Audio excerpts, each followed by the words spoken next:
Hello बच्चों, आइए इस प्रश्न को देखते हैं। किस क्रिया में पुनर्संयोजन होता है? विकल्प ए सहलग्नता, विकल्प बी क्रॉसिंग ओवर, विकल्प सी प्रभाविता या विकल्प डी डीएनए गुणन। इस प्रश्न की जो मुख्य अवधारणा वह है पुनर्संयोजन। पुनर्संयोजन, इसे रिकॉम्बिनेशन भी कहा जाता है। हम यहाँ पर देखेंगे कि पुनर्संयोजन अथवा रिकॉम्बिनेशन क्या होता है और कोशिका विभाजन की किस प्रावस्था के दौरान पुनर्संयोजन को देखा जाता है। तो जो अर्धसूत्री विभाजन प्रथम होता है, अर्धसूत्री विभाजन प्रथम, इसकी प्रोफेज अवस्था को 5 उप अवस्थाओं में विभाजित किया जाता है, जिन्हें क्रमशः लेप्टोटीन, जाइगोटीन, पैकीटीन, डिप्लोटीन व डाइकाइनेसिस कहा जाता है। इन सभी उप अवस्थाओं की अपनी विशेषताएं होती हैं, जैसे कि जो लेप्टोटीन होता है उसमें गुणसूत्रों का संघनन होता है, जाइगोटीन में समजात गुणसूत्रों का जोड़ा बन जाता है। जाइगोटीन जो होता है इसमें समजात गुणसूत्र जोड़ा बना लेते हैं, जिसे सिनेप्टोनीमल कॉम्प्लेक्स कहा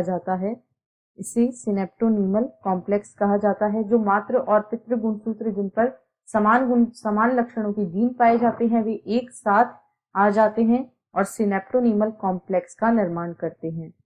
पैकीटीन प्रावस्था के दौरान क्रॉसिंग ओवर होता है। यही हमारा मुख्य विषय है कि क्रॉसिंग ओवर जो होता है,